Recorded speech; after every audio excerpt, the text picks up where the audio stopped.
ಸ್ನೇಹಿತರೆ ನೋಡಿ,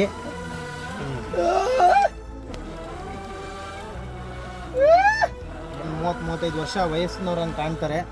ಇವರು ಜೀವನ ಇವತ್ತೇನಾದರೂ ಹಾಳಾಗಿದೆ ಅಂದರೆ ಅದು ಕುಡಿತದಿಂದಾನೇ ಹಾಳಾಗಿರುತ್ತೆ. ಇದು ನಿಮ್ಮ ಜೀವನ ಹಾಳಾದರೆ ಯಾರೂ ಕೂಡ ಬರಲ್ಲ. ರಸ್ತೆ ಬದಿಯಲ್ಲಿ ಬೀದಿ ಹೆಣವಾಗಿ ಸಾಯ್ಬೇಕಾಗತ್ತೆ. ಮನಸ್ಸು ಮಾಡಿದ್ದೀರಂದ್ರೆ ತುಂಬ ಸಂತೋಷ.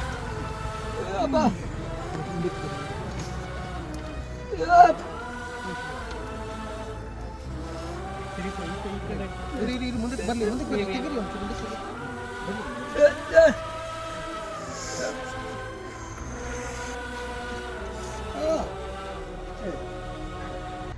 ಸ್ನೇಹಿತರೆ ನಮಸ್ಕಾರ. ನಾನು ನಿಮ್ಮ ಪ್ರೀತಿಯ ಜನಸ್ನೇಹಿ ಯೋಗೇಶ್. ಬರೋಬ್ಬರಿ 15ರಿಂದ 20 ದಿನಗಳ ಕಾಲ ರಸ್ತೆಯಲ್ಲೇ ಪ್ರಾಣ ಹೋಗಬೇಕಾಗಿತ್ತು ಈ ವ್ಯಕ್ತಿಯದು. ಅಂಥದ್ರಲ್ಲಿ ಅಲ್ಲಿರ್ತಕ್ಕಂಥ ಎಲ್ಲ ಸಾರ್ವಜನಿಕರ ಒಂದು ಆಶೀರ್ವಾದದಿಂದ ಅವರನ್ನು ರಕ್ಷಣೆ ಮಾಡಿ ಬಗಲಗುಂಟೆ ಪೊಲೀಸ್ ಸ್ಟೇಷನಿಂದ ಅವರನ್ನು ಕಳಿಸ್ಕೊಟ್ಟಿದ್ದಾರೆ. ಆ ವ್ಯಕ್ತಿಗೆ ಏನಾಗಿದೆ ಅಂತ ನನಗೂ ಕೂಡ ಸರಿಯಾಗಿ ಗೊತ್ತಿಲ್ಲ. ಇವಾಗ ಅವ್ರು ಕರ್ಕೊಂಡು ಬರ್ತಾ ಇದ್ದಾರೆ. ಅವ್ರ ಪರಿಸ್ಥಿತಿ ಏನಾಗಿದೆ, ಯಾಕೆ ಆ ರೀತಿ ಆಯಿತು ಅಂತ ನಾವು ತಿಳ್ಕೊಳ್ಳೋಣ. ಜೊತೆಗೆ ಸಾರ್ವಜನಿಕರು ಅಂದರೆ ಇವತ್ತು ರಸ್ತೆಯಲ್ಲಿ ಮಲಗಿ ಎಷ್ಟೋ ಜನ ಪ್ರಾಣವನ್ನು ಕೂಡ ಬಿಡ್ತಾ ಇದ್ದಾರೆ. ಯಾಕಂದರೆ ಅವರಿಗೆ ಯಾರೂ ಕೂಡ ರಸ್ತೆಯಲ್ಲಿ ಸಾಯುವಂಥ ಕಂಡೀಷನ್ ಇದ್ದಾಗ ಯಾರೂ ಕೂಡ ಮಾತು ಕೂಡ ಆಡಿಸೋದಿಲ್ಲ. ಅಂಥ ವ್ಯಕ್ತಿಗಳನ್ನ ನಾವು ವಿಚಾರಿಸಿ ಅವರು ಅನಾಥರಾಗಿದ್ದರೆ, ನಿರ್ಗತಿಕರಾಗಿದ್ದರೆ ಅನಾಥಾಶ್ರಮಗಳಿಗೆ ಸೇರಿಸಿ ಅಂತ ನಾವು ಸಾಕಷ್ಟು ಬಾರಿ ವಿಡಿಯೋಗಳನ್ನ ಮಾಡಿರ್ತೀವಿ. ಇವತ್ತೊಬ್ಬರು ಪುಣ್ಯಾತ್ಮರು ಅವರನ್ನು ಗಮನಿಸಿ ಆ ಸ್ಥಳೀಯ ಲೋಕಲ್ ಪೊಲೀಸ್ ಸ್ಟೇಷನ್ಗೆ ಮಾಹಿತಿ ನೀಡಿ ಆ ವ್ಯಕ್ತಿ ಸಾಯಬೇಕಾದಂಥ ವ್ಯಕ್ತಿಯನ್ನು ರಕ್ಷಣೆ ಮಾಡಿ ಜನಸ್ನೇಹಿ ಆಶ್ರಮಕ್ಕೆ ಕಳಿಸ್ಕೊಟ್ಟಿದ್ದಾರೆ. ಯಾರು ಆ ವ್ಯಕ್ತಿ, ಏನಾಗಿದೆ, ಅವರ ಜೀವನದಲ್ಲಿ ಏನಾಗಿದೆ, ಜೊತೆಗೆ ಅವರು ಇವತ್ತು ಸಾವು ಬದುಕಿನ ಮಧ್ಯೆ ಯಾಕೆ ಹೋರಾಟ ಮಾಡ್ತಿದ್ದಾರೆ ಅಂತ ನನಗೂ ಕೂಡ ಗೊತ್ತಿಲ್ಲ. ದಯವಿಟ್ಟು ಈ ವಿಡಿಯೋನ ಪ್ರತಿಯೊಬ್ಬರು ನೋಡಿ, ಪ್ರತಿಯೊಬ್ಬರು ಕೂಡ ಈ ವಿಡಿಯೋನ ಅತಿ ಹೆಚ್ಚು ಶೇರ್ ಮಾಡಿ. ಕಾರಣ ಏನಂತ ಹೇಳಿದ್ರೆ ಆ ವ್ಯಕ್ತಿಯ ವಿಳಾಸ ಅಟ್ಲೀಸ್ಟ್ ಅವ್ರ ಮನೆಯವರಿಗೆ ತಿಳಿಲಿ, ಅವನು ಆಗಿರೋ ಅಂದರೆ ಅವ್ರಿಗೆ ಆಗಿರೋ ಪರಿಸ್ಥಿತಿ ಅವ್ರ ಮನೆಗೆ ತಿಳಿಲಿ. ಜೊತೆಗೆ ಆ ವ್ಯಕ್ತಿಯ ವಿಳಾಸನಾದರೂ ಗೊತ್ತಾಗಲಿ ಅನ್ನೋ ಉದ್ದೇಶಕ್ಕೆ ಈ ವಿಡಿಯೋ ಮಾಡ್ತಾ ಇದ್ದೀನಿ. ಸೊ ಈಗ ಕರೆಕ್ಟಾಗಿ ಬಗಲಗುಂಟೆ ಪೊಲೀಸ್ ಸ್ಟೇಷನಿಂದ ಈ ವೆಹಿಕಲನ್ನು ಕಳಿಸ್ಕೊಟ್ಟಿದ್ದಾರೆ. ಅವರು ಯಾರು ಏನು ಅಂತ ನನಗೂ ಕೂಡ ಸರಿಯಾದಂಥ ಮಾಹಿತಿ ಇಲ್ಲ.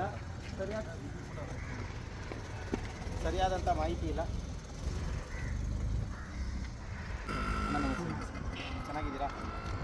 ನಮಸ್ತೆ. ಯಾವ station sir? Bagalagunte police station. ಏನು ವಿಷಯ ಸರ್? ಮಂಜುನಾಥ್ ನಗರ ಇಲ್ಲಿ ಏನಾಗಿದೆ ಸರ್? ಸಮಸ್ಯೆ ಏನಾಗಿದೆ? ಸಮಸ್ಯೆ ಅಂದರೆ ಇವರು ಡ್ರಿಂಕ್ಸ್ ಮಾಡೋದ್ರಿಂದ ಇವರು ಅವಾಗಲೇ ಒಂದು 20 ದಿವಸದಿಂದ ಮಂಜುನಾಥ್ ನಗರ ಬಸ್ ಸ್ಟಾಪಲ್ಲಿ ಮೆಟ್ರೋ ಸ್ಟೇಷನ್ ಇದೆ, ಅದ್ರ ಪಕ್ಕದಲ್ಲಿ ಇವರಲ್ಲೇ ಮಲಗಿರ್ತಾರೆ. ನಮಗೆ ಗೊತ್ತಿರಲ್ಲ. ಆಲ್ರೆಡಿ ಇವ್ರು 20 ದಿವಸದಿಂದ ಇದ್ದಾರೆ ಅಂತ. ಏನಕ್ಕೆ ಅಂತ ವಿಚಾರ ನಮ್ಮ ಸ್ನೇಹಿತ ಬಂದು ನಾವು ಹಿಂಗೆ ಬರ್ಬೇಕಾದ್ರೆ ನನ್ನ ಸ್ನೇಹಿತನ ಚಾಲಕರು. ಸೊ ನೀವು ಗಮನಿಸಿದ್ರಿ? ನಾವು ನಮ್ಮ ಸ್ನೇಹಿತ ನನಗೆ ಹೇಳ್ದ ಈ ಥರ ಇದೆ ನೋಡೋಣ ಬಾಣ ಅಂದ್ಬಿಟ್ಟು ನಾವು ಅಲ್ಲಿ ನೋಡಿದ್ಮೇಲೆ ಏನಾಗಿದೆ ಕಂಡೀಷನ್ ನೋಡಿದ್ರೆ ಅವನು ಎದ್ದು ಫಸ್ಟ್ ಓಡಾಡ್ತಿದ್ದಂತೆ. ಈಗೆಲ್ಲ ಕಾಲೆಲ್ಲ ಶುಗರ್ ಏನೋ ಗೊತ್ತಿಲ್ಲ ಊದ್ಕೊಂಡ್ಬಿಟ್ಟಿದೆ, ಎಲ್ಲ ಕೀವೆಲ್ಲ ಆಗ್ಬಿಟ್ಟಿದೆ. ಅದಕ್ಕೆ ನಮ್ಮ ಕೈಲಿ ನೋಡೋಕ್ಕಾಗಲ್ಲ. ನಮ್ಮ ಠಾಣೆಗೆ, ನಮ್ಮ ಬಗಲಗುಂಟೆ ಪೊಲೀಸ್ ಠಾಣೆಗೆ ಇನ್ಫಾರ್ಮ್ ಮಾಡಿದ್ವಿ. ಇನ್ನೊಂದು ಕಾಲ್ ಮಾಡಿ ನಮ್ಮ ವ್ಯಾಪ್ತಿಯಲ್ಲಿ ಯಾರು ಬರೋದು ಪೊಲೀಸ್ ಸ್ಟೇಷನ್ಗೆ ಇನ್ಫಾರ್ಮ್ ಮಾಡಿ ಅವಾಗ ಇದು ಮಾಡಿದ್ವಿ. Thank you sir. ಬನ್ನಿ, ಈಗ ಅವ್ರು ಯಾರು ಏನು ಅಂತ ತೋರ್ಸಕ್ಕೆ ನಾನು ಇಷ್ಟಪಡ್ತೀನಿ. ಇವ್ರಿಗೆ ನನಗನ್ಸಿರೋ ಪ್ರಕಾರ ಒಂದು 30 ವರ್ಷ ವಯಸ್ಸಿರ್ಬೋದಾ? ಎಷ್ಟು ವಯಸ್ಸು? ಹಾಂ, 30 ವರ್ಷ. ಏನಾಗಿದೆ? ಏನಾಗ್ತಾ ಇಲ್ಲ. ಏನೂ ಆಗಿಲ್ವಾ? ಏನು ವರ್ಕ್ ಆಗ್ತಿಲ್ಲ? ಏನು ಕೆಲಸ ಮಾಡ್ತಿದ್ರಿ? ಏನು ಕೆಲಸ ಮಾಡ್ತಿದ್ರಿ? ಹಾಂ, ಕಾಫಿ ಕುಯ್ಯೋದ? ಸಣ್ಣ ಪುಟ್ಟ ಕೆಲಸ ಮಾಡ್ತೀರಾ? ಹೆಂಡತಿ ಮಕ್ಳು ಎಲ್ಲಿದ್ದಾರೆ? ಬನ್ನಿ ಆಚೆ ಇಡಿ, ಕಾಲು ನೋಡೋಣ.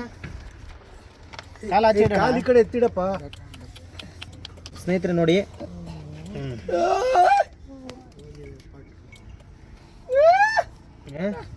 ಏನಾಗಿದೆ? ತಿರಿಕೊಳ್ಳಿ ಈ ಕಡೆ ಕಂಪ್ಲೀಟ್ ಗಾನು, 2 ಕಾಲು. ವೀಲ್ ಚೇರ್ ಎತ್ಕೊಂಬರ ಇಲ್ಲಿ. ಹಿಡ್ಕೊಳ್ಳಿ, ಹ್ಯಾಂಡ್ ಹಿಡ್ಕೊಳ್ಳಿ. ಯಾಕೆ ಈ ಥರ ಆಯ್ತು? ಕೂತ್ಕೊಳ್ಳಿ ಸ್ಟಡಿಯಾಗಿ. ಯಾಕೆ ಈ ಥರ ಆಯ್ತಣ್ಣ? ಯಾಕೆ ಈ ಥರ ಆಯ್ತು? ಸಡನ್ ಆಗಿ ಸರ್. ಯಾಕೆ? ಕುಡಿತಾ ಇದ್ರಾ ಎಣ್ಣೆ? ಕಷ್ಟ ಕುಡಿತಿದ್ದೆ. ಏನು ಕೆಲಸ ಮಾಡ್ತಿದ್ರಿ? ಬಾರಲ್ಲಿ ಕ್ಯಾಶಿಯರ್ ಆಗಿರಂತೆ ಸರ್. ಬಾರಲ್ಲಿ ಕ್ಯಾಶಿಯರ್ ಆಗಿದ್ರಾ? ನಾವು ಇವ್ರ ಬಗ್ಗೆ ವಿಚಾರಿಸಿದ್ವಿ. 8th ಮೇಲಲ್ಲಿ ಅಲ್ಲಿ ಒಂದು ಬಾರಲ್ಲಿ ಕ್ಯಾಶಿಯರ್ ಆಗಿ. ಯಾವ ಬಾರಣ? ಇದು ಗಂಗಾತ್ರಿ ಬಸ್. 30-35 ವರ್ಷ ವಯಸ್ಸಿನವ್ರಂಗೆ ಕಾಣ್ತಾರೆ. ಇವರು ಜೀವನ ಇವತ್ತೇನಾದರೂ ಹಾಳಾಗಿದೆ ಅಂದರೆ ಅದು ಕುಡಿತದಿಂದಾನೇ ಹಾಳಾಗಿರುತ್ತೆ. ಅರ್ಥ ಆಯ್ತಾ? ಚಿಕ್ಕ ವಯಸ್ಸಿಗೆ ಅವರು ಕುಡಿದು ಇವಾಗ ನರಳುತ್ತಾ ಇದ್ದಾರೆ. ಅರ್ಥ ಮಾಡ್ಕೊಳ್ಳಿ. ನಾನು ಪ್ರತಿಯೊಂದು ವಿಡಿಯೋ ಮಾಡೋ ಉದ್ದೇಶ ಅವರು ಕುಡುಕರು ಅಥವಾ ಕುಡಿದ್ಬಿಟ್ಟು ಹಿಂಗಾಗಿದ್ದಾರೆ ಅನ್ನೋದಕ್ಕಿಂತ ಹೆಚ್ಚಾಗಿ ಇವತ್ತಿನ ಯುವಕರಿಗೆ ಅರ್ಥ ಆಗಲಿ, ನೀವು ಕಲ್ತಂಥ ದುರ್ಚಟಗಳಿಂದ ನಿಮ್ಮ ಜೀವನನ ಯಾವ ರೀತಿ ಹಾಳು ಮಾಡ್ಕೊಳ್ತಿದ್ದೀರಿ. ನಿಮ್ಮ ಜೀವನ ಹಾಳಾದರೆ ಯಾರೂ ಕೂಡ ಬರಲ್ಲ.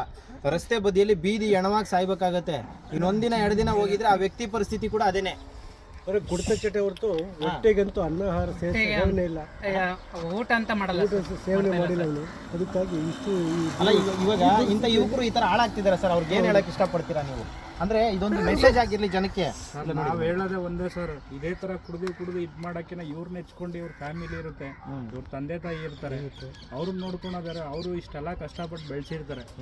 ಇವ್ರು ಅವ್ರ ಬಗ್ಗೆನೂ ಯೋಚನೆ ಮಾಡಬೇಕು. ಇವ್ರು ಯೋಚನೆ ಮಾಡಿದ್ರೆ ಇವ್ರು ಚಟಗಳಿಗೋಸ್ಕರ ಇದು ಮಾಡ್ಕೊಂಡು ಇವಾಗ ಎಣ್ಣೆ ಕುಡ್ಕೊಂಡು ಈ ಥರ ಎಲ್ಲ ರಸ್ತೆಯಲ್ಲಿ ಸರ್, ನಾನು ಇವಾಗ ಇವ್ರನ್ನ ಅಡ್ಮಿಷನ್ ಯಾಕೆ ಮಾಡ್ಕೊತಾ ಇದ್ದೀನಿ ಗೊತ್ತಾ? ಒಂದು ಮಾನವೀಯತೆ ದೃಷ್ಟಿಯಿಂದ ಸರ್. ನಿಜವಾಗ್ಲೂ ನಾನು ನಿಜ ಹೇಳ್ತೀನಿ, ಹುಡುಗರಿಗೆಲ್ಲ ನಾನು ಸಹಾಯನೇ ಮಾಡಲ್ಲ ಸರ್. ನಾನು ವಯಸ್ಸಾಗಿರೋಂಥವ್ರಿಗೆ, ಕೈಲಾಗ್ದಿದ್ದಂಥವ್ರಿಗೆ, ಏನೋ ವಯಸ್ಸಾಗಿದೆ ದುಡಿಯೋಕ್ಕಾಗ್ತಾ ಇಲ್ಲ ಅಂಥವ್ರಿಗೆ ನಾನು ಸಹಾಯ ಮಾಡಿದ್ರೆ ಒಂದು ಅರ್ಥ ಇರುತ್ತೆ.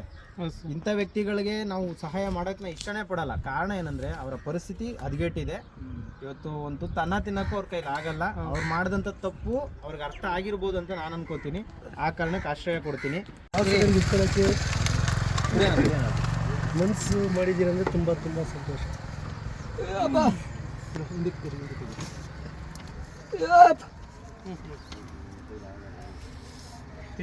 ಈ ಕಡೆ ಮುಂದಕ್ಕೆ ಬರಲಿ ತೆಗೀರಿ, ಒಂಚೂರು ಹಿಂದಕ್ಕೆ ತೆಗೀರಿ, ಬರಲಿ.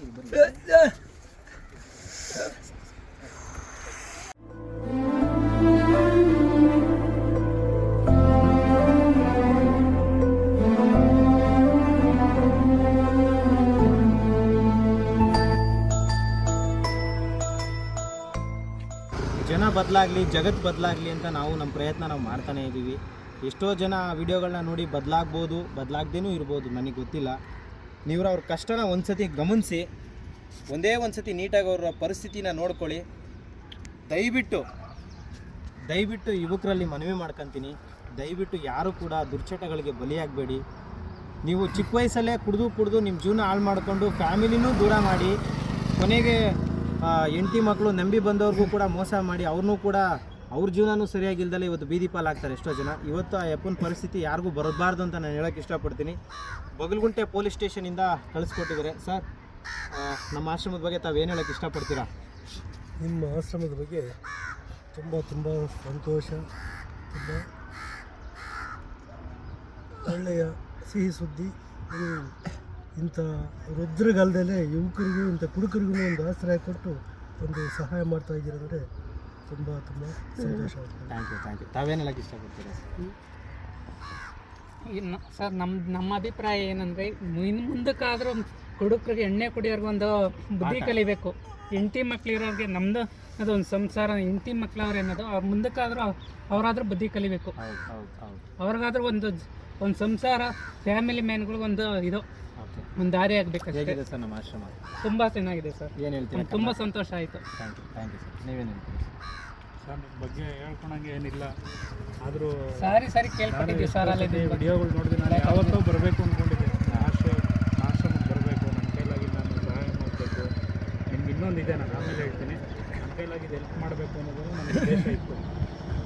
ಖಂಡಿತ ಮಾಡ್ತೀನಿ. Thank you sir. Thank you. ಒಳ್ಳೆಯದಾಗಲಿ. ನಿಮಗೆ ಧನ್ಯವಾದಗಳು ಸರ್. ದೇವ್ರು ಒಳ್ಳೇದು ಮಾಡಿ.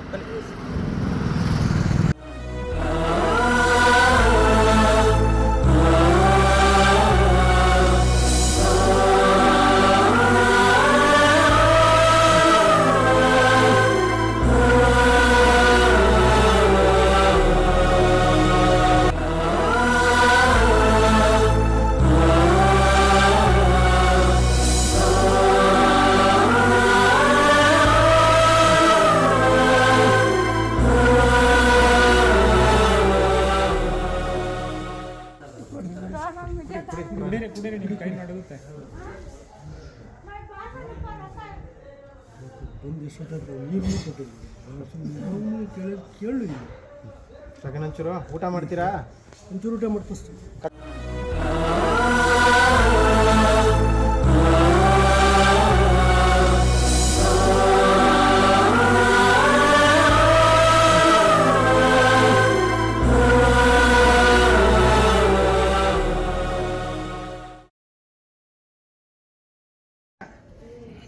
ಕುಮಾರ, ಸರೋಜಮ್ಮ, ಸರೋಜ ಸರೋಜಮ್ಮ ಯಾರು? ಯಾರು ಸ್ನೇಹಿತರೆ ನೋಡ್ಕೊಳ್ಳಿ, ಮೈ ಮೇಲೆಲ್ಲ ತುಂಬ ಟ್ಯಾಟೂಸ್ ಇದೆ. ಇವ್ರು ಯಾರು ಏನು ಅಂತ ನಮ್ಗೆ ಗೊತ್ತಿಲ್ಲ. ಸುಜಾತ ಅಂತ, ಸುಜಾತನ, ಸರೋಜಾ, ಸುಜಾತ, ಕುಮಾರ, ಸರೋಜ, ಅಮ್ಮ ಏನೇನೋ ಹಾಕ್ಕೊಂಡಿದ್ದಾರೆ. ಮೈ ಮೇಲೆಲ್ಲ ಫುಲ್ ಟ್ಯಾಟೂಸೇ ಇದೆ. ದಯವಿಟ್ಟು ಈ ವಿಡಿಯೋನ ಅತಿ ಹೆಚ್ಚು ಶೇರ್ ಮಾಡಿ. ಇವ್ರ ಕಡೆ ಯಾರಾದರೂ ಇದ್ದರೆ, ಅಣ್ಣ ತಮ್ಮ ಬಂಧು ಬಳಗ ಅಥವಾ ಅಪ್ಪ ಅಮ್ಮ ಯಾರಾದರೂ ಇದ್ದರೆ ತಲುಪಲಿ. ಆಮೇಲೆ ತುಂಬ ಕ್ರಿಟಿಕಲ್ ಕಂಡೀಷನಲ್ಲಿದ್ದಾರೆ. ಯಾಕೆ ಇದನ್ನೆಲ್ಲ ನಿಮಗೆ ಓಪನ್ ಆಗಿ ತೋರಿಸ್ತಾ ಇದ್ದೀನಿ ಅಂದರೆ, ನಾಳೆ ಏನಾದರೂ ಸಮಸ್ಯೆ ಆದಾಗ ಜನಕ್ಕೆ ಗೊತ್ತಿರಲಿ ಒಂದು ಮಾಹಿತಿ ಅನ್ನೋ ಕಾರಣಕ್ಕೆ. ಕಾಲು ಎಲ್ಲ ಊದ್ಕೊಂಡ್ಬಿಟ್ಟಿದ್ದಾವೆ ನೋಡಿ ಇಲ್ಲಿ. ಹಾಂ ನೋಡಿ, ಹಾಂ ಏನಾಗಿತ್ತು? ಏನಾಗಿಲ್ಲ ನೋಡಿ. ಏನು ಗೊತ್ತಿಲ್ಲ ಸರ್. ಸಡನ್ನಾಗಿ ಅದೇ ಒಪ್ಕೊಂಡು ಏನು ಕುತ್ಕೊಂತು ಗೊತ್ತಿಲ್ಲ ಸರ್. ಯಾರು ನೋಡಿದ್ರಾ? ಇಲ್ಲ ಸರ್. ಯಾರು ಹಾಕಿ ತುಳಿದ್ರ ರಾತ್ರಿ ಹೊತ್ತು? ಇಲ್ಲ ಸರ್. ಎಲ್ಲಿ ಅಲ್ಲಿ ಮೆಟ್ರೋ ಬ್ರಿಡ್ಜ್ ಹತ್ರ? ಇಲ್ಲ ಸರ್. ಕಂಪ್ಲೀಟಾಗಿ ಊದ್ಕೊಂಡ್ಬಿಟ್ಟಿದೆ. ದಯವಿಟ್ಟು ಆದಷ್ಟು ಬೇಗ ಈ ವಿಡಿಯೋನ ನೋಡೋ ಪ್ರತಿಯೊಬ್ಬರು ಕೂಡ ಈ ವಿಡಿಯೋನ ಆದಷ್ಟು ಬೇಗ ಶೇರ್ ಮಾಡಿ. ಅವರು ವಾರಸ್ದಾರ್ ಯಾರಾದರೂ ಇದ್ದರೆ ಪತ್ತೆ ಆಗಲಿ ಅನ್ನೋ ಕಾರಣಕ್ಕೆ. ಹಾಗೆ ನಮ್ಮ ಬೊಗಲುಂಟೆ ಪೊಲೀಸ್ ಸ್ಟೇಷನ್ನ ಸಿಬ್ಬಂದಿ ವರ್ಗಕ್ಕೆ ಎಲ್ಲರಿಗೂ ಕೂಡ ಭಗವಂತ ಒಳ್ಳೇದು ಮಾಡಲಿ. ಇದರದೊಂದು ಪುಣ್ಯದ ಕೆಲಸ ಮಾಡಿರೋ ಧನ್ಯವಾದಗಳು ಸರ್ ನಿಮಗೆ. ಹಾಗೆ ನಿಮಗೂ ಕೂಡ ಹೃದಯಪೂರ್ವಕವಾಗಿ ಧನ್ಯವಾದಗಳನ್ನ. ಒಬ್ಬರು ಚಾಲಕರಾಗಿ ಇವತ್ತು ನಿಮ್ಮದು ಒಂದು ದಿನದ ಕಾಯಕ ಹೋಯ್ತು. ಇವತ್ತು ನಿಮ್ಮ ಹೊಟ್ಟೆನ ದುಡ್ಕೊಂಡು ತಿನ್ನೋದು ಬಿಟ್ಬಿಟ್ಟು ಇವತ್ತು ಇವ್ರಿಗೆ ಸಹಾಯ ಮಾಡಿದ್ದೀರಾ. ದೇವ್ರು ಒಳ್ಳೇದು ಮಾಡಿ. ಧನ್ಯವಾದಗಳನ್ನ.